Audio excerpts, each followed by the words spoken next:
Hace un par de meses me leí un libro que se llama Introducción a la Estética de Edgar Carry porque necesitaba comenzar a estudiar la estética al menos de una forma un poco más ordenada y normalmente empiezo por introducciones. Este libro es de 1948, así que si hoy en día lo seguimos leyendo debe tener algo que nos permita pensar. Voy a intentar hacer una revisión general sobre el libro con unos apuntes que tengo acá. Y hay algo que me interesa harto porque entender la estética es entender una forma de observar, como de contemplación. Y en un libro que compré hace un tiempo que se llama El misterio de la creación artística de Stefan Zweig, eh, tiene justamente un ensayo, una ponencia, por lo que dice acá, o conferencia, que dio Stefan Zweig en Argentina el 29 de octubre de 1940. Por la revisión de otros libros, sé que esta conferencia Zweig la dio también en Estados Unidos, al menos. No sé si sea exactamente igual. Yo voy a tomar la de Buenos Aires, que publicó la editorial La Pollera, acá en Chile. ¿Qué es lo que dice Zweig en esta conferencia? Y es la razón por la cual quiero tomarlo como introducción para hablar sobre el libro de Edgar Carry. Y es que comenta lo siguiente, Stefan: quien quiera tener una verdadera relación con el arte debe experimentar ante las grandes obras dos sensaciones al mismo tiempo. Por un lado, un sentimiento de humildad, reflejo de la incapacidad de comprender aquello que supera su capacidad y trascenderá su vida perecedera, y a la vez una necesidad de mantener la mente despierta y empeñarse en comprender cómo surgió aquella creación divina en medio de nuestro mundo. Debe intentar comprender lo incomprensible. Esa es la razón por la cual Zweig titula El misterio de la creación artística a esta conferencia. Hay que comprender que estamos intentando acceder a algo que en realidad no tiene una comprensión total y que si bien primero lo enfrentamos quizá con una ignorancia absoluta, a pesar de que después nos podamos convertir en estudiosos del concepto, fenómeno, libro, autor, siempre va a quedar un misterio. Y me gusta el detalle que él diga que son creaciones divinas, como que una obra maestra es una creación divina, o sea, estamos casi canalizando a un dios. Bien, ¿qué es lo que dice Edgar Carrit en este libro? Lo primero es que hay dos sentencias que me parecen súper importantes para comprender lo que es la estética, según este autor. Lo primero es que Edgar Carrit baja la pelota, la pone en el piso y dice que el arte no tiene que ser necesariamente representativo para ser bello, pero sí debe ser significante. Apunta inmediatamente esta idea de la belleza en relación con la estética. Sabemos que la estética en su origen es un estudio sobre la belleza. Hoy en día entendemos que ese concepto de belleza es una forma de llamar a varias sensaciones o emociones que se nos generan. Algo es bello para una persona y para otra es terrible, ¿cierto? Es una repulsión absoluta. Y lo que dice el señor Carrit es que para que algo sea bello no es que tenga que representar algo bello necesariamente, sino que debe significar algo, aquello que estamos observando, la obra artística que estemos observando.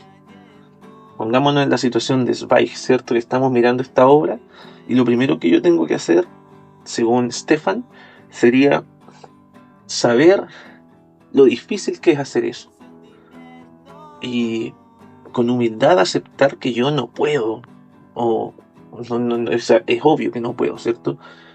O sea, ¿puedo hacer una novela mejor que La Metamorfosis, mejor que El Quijote, que La Divina Comedia? Difícil, pero porque ya se hizo, ¿no? Esa es la razón, ¿no? La literatura no es una competencia. Entonces, frente a esta obra maestra, me voy hacia adentro en mi discurso. Y esta obra maestra no necesariamente es bonita, es bella, sino que tiene que significar algo. Entonces, en la página 55, Don Edgar nos dice algo que podría ser la síntesis de todo su libro. La belleza no reside en los objetos sensibles, sino en la significación que se tiene de ellos. El significado, lo que significa algo, es lo que lo hace bello. Oh, qué maravilla de definición. Si yo observo algo, yo aquí por ejemplo en mi escritorio tengo lápices que para mí significan cosas más allá de un lápiz. Por ende, para mí son bellos no porque sea bonito el lápiz, física y en la apariencia, sino que significa algo que para mí es belleza. Un momento, una época, una persona, un lugar. Lo importante acá, Edgar Carrel ya en el capítulo 5 dice que las divisiones, o sea, los tipos de belleza, porque sería súper fácil que digamos que no, que la belleza no es objetiva, es subjetiva. Entonces empecemos a hablar de tipos de belleza como cuando en literatura se habla de los tipos de amor. Y que claro, podemos partir por una belleza general, no sé, la belleza en cuanto a lo simétrico de la imagen, o lo bello que es en tanto representa un lugar de mi infancia. Eh, Tipos de belleza, ¿cierto? Belleza física, belleza emocional, belleza mental, belleza filosófica, etcétera. Entonces, Edgar Carrel dice que si hacemos eso, vamos a llegar a una reductio ad absurdum. O sea, vamos a reducir todo el absurdo, porque yo puedo dividir y dividir y dividir siempre una división. No puedo nunca detenerme. Por ende voy a terminar dividiendo la belleza en miles de fragmentos, en partículas de belleza, que al final van a terminar haciéndome hablar de otra cosa, no de la belleza, de lo fundamental. Entonces hay que pensar en la belleza casi como de una forma bien platónica, ¿cierto? Hay una idea arriba, flotando, perfecta, o no sé si perfecta, pero inaccesible, ¿cierto? Misteriosa. Y tenemos que hablar directamente de ella, no hablemos de las formas de belleza, según Don Edgar. Aunque también él hace el hincapié aquí, en un pie de página, en el que nos da a entender que no todas las clasificaciones fracasan eh, por ser clasificaciones, no, el problema no es clasificar. El problema es que al clasificar yo no doy luces de la naturaleza de las bellezas que clasifico. O sea, yo digo, esto es bonito, por ejemplo, la belleza física, y cumple con cierto canon. La belleza emocional cumple con cierto canon o estructura. Pero en ningún momento se me dice la razón, el porqué de esa belleza, el por qué existe. La categoría solamente se convierte en subcategoría de algo y clasifica y clasifica y clasifica, pero no va al por qué esto me genera tal cosa. ¿Qué tiene el fenómeno ese? Eh, Algo también que me parece interesante acá es cuando Edgar Carrett habla del rol que tienen las emociones al momento de entrar en el estudio de la estética. Aquí algo que me gusta siempre destacar es que Edgar Carrett, al igual que Vladimir Nabokov, al igual que yo, está de acuerdo con que al momento de hablar de una obra, el que está hablando debe quitarse del camino, así como el autor debe quitarse del camino para hacer una expresión o apreciación estética como se debe. Tenemos que quitar nuestra opinión personal sobre lo que estamos hablando. A mí me encanta el fútbol, pero no puedo opinar de fútbol con la camiseta puesta. Aunque también dentro del fútbol se permite eso, ¿cierto? Pero a eso se refiere. A mí me gusta el fútbol, más que la jugada, perdón, más que el equipo de fútbol. Que sería una categoría, una subdivisión del fútbol. ¿Qué es lo que dice sobre las emociones? Edgar Carretel dice que la emoción, esta es como la definición que da, es un sentimiento dirigido hacia un objeto y por ende va a ser un movimiento siempre o de atracción o de repulsión. O sea, yo hacia todos los objetos me refiero en términos de una integración o en términos de una digregación, sería la palabra. Entonces aquí nace algo que es bien interesante porque las emociones pueden ser no bellas, pero pueden expresarse bellamente, aunque, este es un detalle, únicamente sea bello para quien lo ejecuta. Para mí es bonito tocar esta guitarra, pero para de afuera es horrible, toco nefasto. Pero para mí es bonito, y eso está permitido. Está permitido en la estética, que sea algo bonito para ti, pero hay que justificarlo con elementos que están presentes. Podemos tener que poder discutir. Más adelante, el autor nos dice, y aquí voy a leer completamente este apunte, que son varias líneas porque me parece genial. Existen fenómenos sensibles aptos para la expresión estética. Esto puede explicarse por varios campos del conocimiento, por ejemplo, la biología, la antropología, la historia, la fisiología, la neurología, la psicología. Hay colores y sonidos que parecen físicamente estimulantes y otros deprimentes. Lo mismo con ciertas líneas y formas. Hay un carácter científico, y eso es lo que toma aquí Carrit, que me parece también esencial de destacar. Hay colores, hay sonidos, hay formas aptas para la expresión de cierta emoción o de cierta afectación estética. El color negro, el color blanco, el color rojo tienen significaciones que están determinadas simbólicamente incluso. Eso ya sería irse por una rama larguísima, otro árbol casi.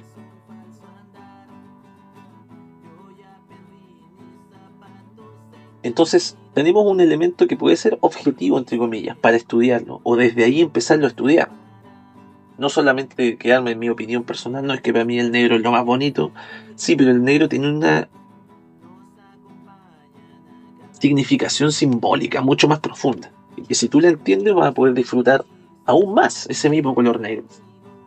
Si te parece importante, entonces nace aquí la idea de la simpatía estética. Y eh, me gusta cómo lo vamos definiendo porque ¿qué es lo que sería la simpatía estética? La simpatía estética es poder decir lo que yo pienso sin temor a ser juzgado por lo que yo pienso. Y ahí siento simpatía por lo que está a mi alrededor. Entonces dice, importante, esta simpatía que yo puedo desarrollar con otras personas o con un objeto, además va a diferir de un lugar a otro. Una imagen como el continente antártico y un barco varado en el continente antártico que vi en, al sur del mundo, Conquistadores de la Antártida, pues, no me acuerdo el nombre del capítulo. Si yo conozco la historia de esa imagen, que es en Chile, y yo soy de Chile, y pongámosle que incluso viajé hacia allá, cosa que no ha pasado. Esa escena es una escena con la cual yo siento simpatía estética, porque la conozco, sé lo que significa ese barco ahí parado. No estoy solamente observando algo desde la emoción de la aventura que se nos muestra en ese capítulo de Al Sur del Mundo, sino que lo estoy disfrutando, porque lo entiendo, porque significa algo para mí. Estudiar entonces esto que llamamos estética requiere conocimiento, no digamos sabiduría, porque finalmente si yo me convierto en un experto en estética, soy eso, soy una persona que sabe mucho o que conoce mucho sobre la estética, pero tengo que ser capaz de vivirla para que sea una sabiduría. Si yo observo un fenómeno y lo entiendo desde la literatura, pensemos en... A ver, estoy mirando mi librero, pensemos en un cuento de Edgar Allan Poe. Pensemos en la caída de la casa Usher o Usher. Bueno, la caída de la casa. Yo lo puedo estudiar desde la literatura misma, ¿cierto? Puritana. Y lo disfruto.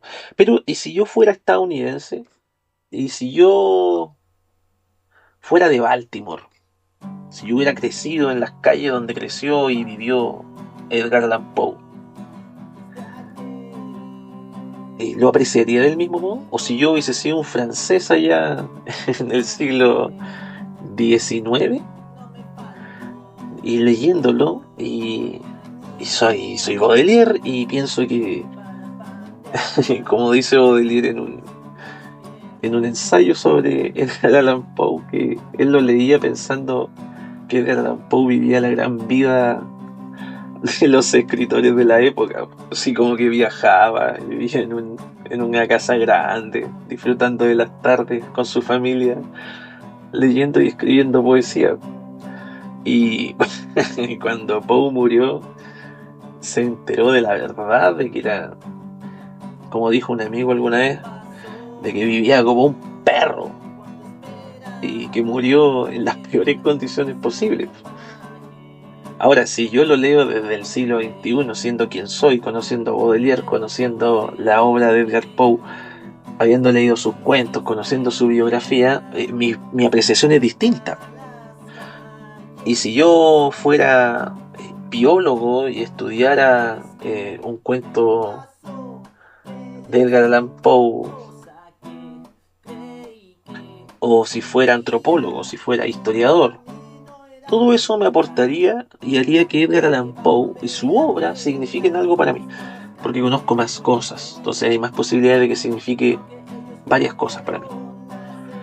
O sea, algo que dice Edgar Carret, o una conclusión que podemos tomar de su libro, es que para poder apreciar correctamente algo, para ser un esteta, uno debiera saber de de muchas áreas del conocimiento, de muchos campos del saber.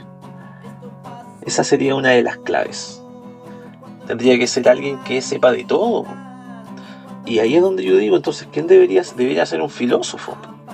Pero un filósofo de verdad, un filósofo que sepa de todas las áreas del conocimiento, que es una persona que es un fan o un amigo, un fan, un amigo de la sabiduría.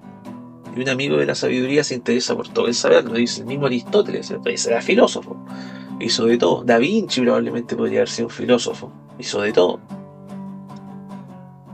Entonces solamente un filósofo, alguien que quiera saber de todo, porque recordemos que un filósofo no es que sepa de todo, es alguien que tiene el ánimo de saber de todas las cosas. Es una especie de camino, no es un fin, no es una meta ser filósofo.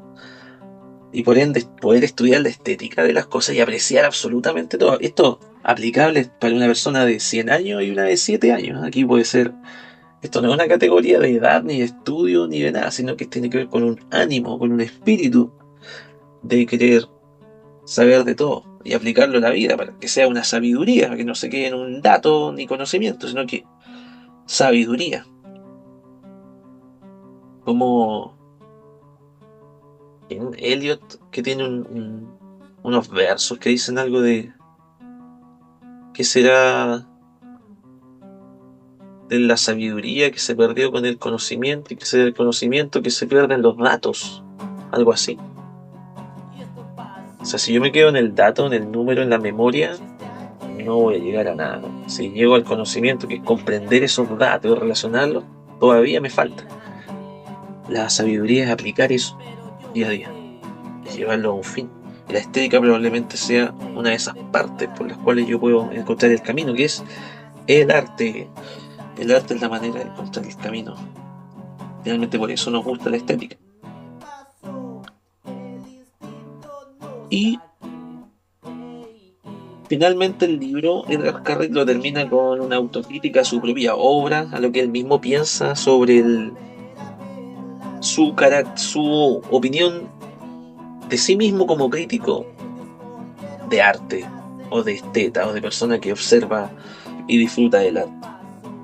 Así termina el libro de Edgar Carrick, que me leí hace harto rato ya, pero que disfruté y del cual tomé unos apuntes que ahora me están sirviendo para poder dar esta pequeña exposición, esta disertación sobre su obra. Una obra que yo recomiendo mucho, se puede encontrar fácilmente por ahí. ¿Ya? Que estén muy bien. Como siempre, un gusto que me hayan acompañado hasta acá en Contra Litera.